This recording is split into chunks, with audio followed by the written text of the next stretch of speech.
Hello students, what's up? How are you? I am fine, and let's start the class. Então tá, eu espero que vocês saibam responder essa pergunta, porque ela é a mais básica de todas, né? How are you? What's up? Como você está, né? E todas as expressions são as que a gente responde. Então vamos fazer assim, a partir dessa aula, todas as vezes que eu perguntar pra vocês assim, how are you? Ou what's up? Vocês me respondam com pelo menos 3 feelings, 3 sentimentos que eu ensinei vocês no comecinho do curso. Por exemplo, tired, lazy, sleeping, love, né? Eu quero que vocês me respondam pelo menos 3, tá bom? Então eu vou responder o meu. I am... e o I am é a aula de hoje. A gente vai aprender o to be. Então, I am fine. I am tired. Eu tô cansada. I am hungry. Tô com fome. I am hungry. Ok? And you? Answer to me. Me responda, tá bom? Então, beleza, vamos falar sobre o polêmico verbo to be. Então, pra começar, vamos pensar se... Primeiro, já ouvimos falar sobre o verbo to be? Acredito que a resposta será sim, yes, né? Porém, ouvir falar e ver são diferentes de conhecer e saber. Então, eu vi uma pessoa na rua. Não necessariamente eu conheço ela, não necessariamente eu sei coisas sobre ela.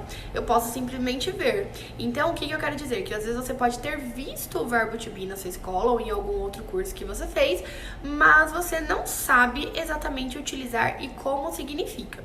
E o verbo to be, apesar de muitas pessoas fazerem memes com ele, achar engraçado, ele é extremamente importante para a sua fala do inglês e não necessariamente para uma matéria em inglês. E sei que muitos professores, pelo menos aqui em São Paulo, vem frustrando alunos com o verbo to be, né? Só que com certeza nós devemos respeitar todos os nossos professores e saber que se o inglês da escola pública, né, ou da particular, que eu também não sei, fosse bom e fizesse nós sairmos falando, a gente não necessitava de um outro curso. Na verdade, é o Brasil que não coloca, né, regras estabelecidas para que os alunos aprendam inglês na escola. Não, a gente tem algumas noções, a gente vê algumas matérias, mas não faz a gente falar inglês. Por isso que a gente precisa de um curso. Mas sim, devemos respeitar todos os professores e não é porque você vai aprender certo, né, ou aprender melhor, né, de uma forma realmente que você nunca mais vai esquecer, que você precisa falar coisas erradas e ruins pro seu professor lá na sua escola, tá bom? Por quê? Porque alguns alunos, quando começam a aprender, eles começam a debater com os professores na sala de aula.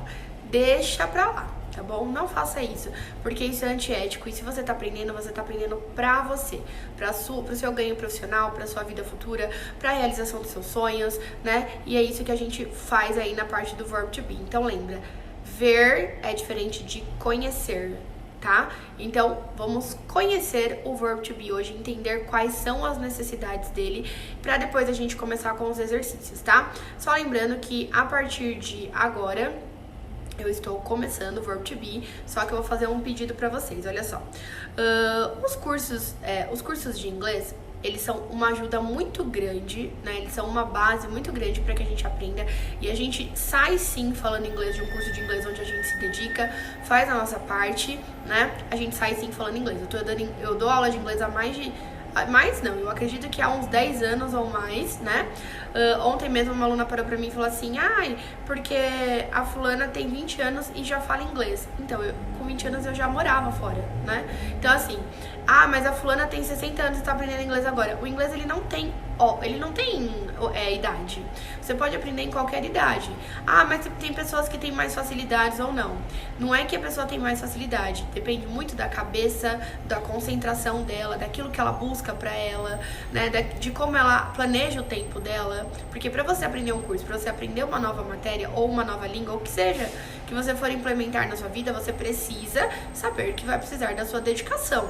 Nós vivemos hoje em dia como adultos ou adolescentes mimados. Tô falando num senso crítico bom, né? Porque antigamente a gente fazia as coisas por via da pressão. Hoje nós não temos mais pressão. Somos a gente mesmo que mimamos o nosso tempo. Então, às vezes eu vejo alunos que falam que não tem tempo de estudar, mas eu vejo ele fazendo academia, não que não deva, mas assim, não vai organizando o seu tempo pra fazer academia e também o inglês, e também trabalhar, e também namorar, e também casar, e também ter cachorro. É lógico que a gente fala, nossa, 24 horas no dia dá pra fazer tudo isso. Dá. dá pra fazer tudo isso. O que a gente precisa é se organizar e, além de se organizar, organizar as prioridades da nossa vida, né? Então, eu sempre vejo aqui alunas que falam: ai, teacher, eu vim pro inglês, daqui a pouco eu vou pra ginástica. Aí eu falo: ah, é? Você preferia qual dos dois? Ai, teacher, então, é legal fazer ginástica. É óbvio, não tem que estudar, não tem que pôr a cabeça lá, né? Vai exigir mais do seu esforço físico, é óbvio, né? Mas a academia, ela vai te dar um visual, uma saúde boa, que é importantíssimo, né? Mas pra você crescer na sua vida, ou viajar, ou conversar com outras pessoas do mundo, ficar mais culto, você precisa ter no mínimo uma segunda língua, tá? Então aqui eu dou aula de inglês e espanhol, então todos os alunos que tiverem o interesse também de aprender espanhol, tem desconto aqui na escola. E esse primeiro vídeo eu sempre uso pra falar com vocês, né? Porque em sala de aula a gente demora geralmente 10 a 15 minutinhos pra começar a aula, porque a gente fala também sobre essas coisas. E quando a gente já tá lá na frente nas aulas de conversação, a gente faz de 10 a 15 minutos de bate-papo inicial de conversação que vocês também terão, tá? E é isso. Eu acho que se a gente fizer a nossa parte, se a gente se dedicar, a gente tem resultados, né? Então, até um momento atrás eu não tomava água, não fazia dieta, né? E fazer dieta é uma coisa muito cansativa, mas quando você aprende a comer é muito melhor. Então, tudo isso depende da sua visão, do que você quer pra você, do que você busca pra você. É cansativo ficar na frente do computador, do celular, sei lá, assistindo aula e fazendo lição? Então, aí você pensa, mas tá mais cômodo do que sair de casa e pegar ônibus ou vir andando, né? O pessoal do físico prefere o físico, o pessoal do EAD às vezes não tem escolha, tem o EAD.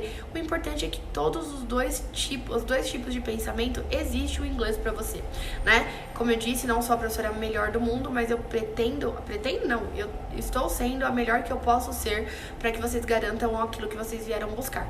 Então divulguem pros amigos de vocês ganham descontos, tá?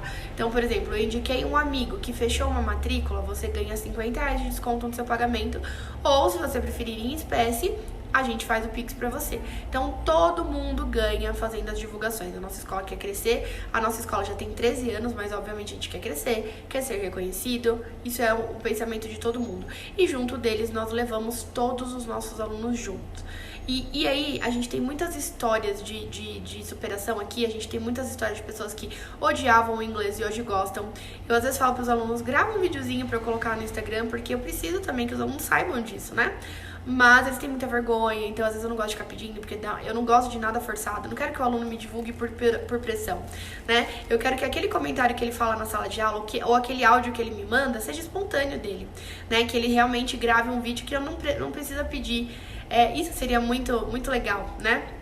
E o único que eu pedi pra gravar, porque foi assim, uma coisa muito legal, foi o meu aluno que ele ganhou pra pelos embaixadores aprendizes, que ele ganhou uma viagem pra... Ai, como que é o nome? Pra Casa Branca lá, foi pra Washington.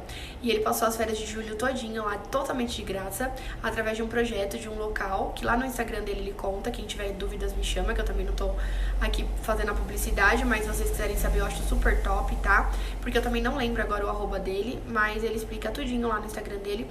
Ele fez um projeto, conseguiu ganhar essa viagem junto com os embaixadores aqui do Brasil, foi pra Washington apresentar esse projeto, ficou acho que foi um mês nos Estados Unidos totalmente de graça, né? A gente tem alunos que venderam carro, venderam tudo aqui no Brasil, foram embora.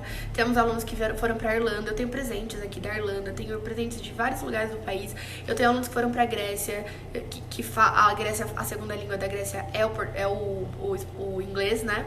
Então, assim, o mundo tá aberto, o leque tá aberto pra nós. A gente precisa o quê? Se dedicar. Não adianta você aí agora me assistindo, achar que é suficiente você assistir essa aula por semana e só me ver na semana que vem. Não é suficiente, tá? O suficiente é você trabalhar com a língua todos os dias, tá? Todos os dias, tá bom? Isso sim é um bom aluno que vai ter um resultado muito bom, porque depois a gente vai começar com as provas orais, a gente vai ter aulas de audição, a gente vai ter aulas de conversação. Hoje é a nossa primeira gramática do verb to be. E é por isso que eu falo que eu preciso conversar, porque senão o aluno ele fica no automático se eu não conversar com ele. Ele vai fazer o quê? Ah, a professora mandou aula. Eu abro a aula, faço a aula, tchau, acabou, mandei a lição. Não é isso que eu busco com os meus alunos desde quando eu comecei a dar aula, tá? E sim, um saber por que está aprendendo e aprender com qualidade, tá bom? Então, nos vemos no próximo vídeo. Welcome to Verb to Be. Bye, bye!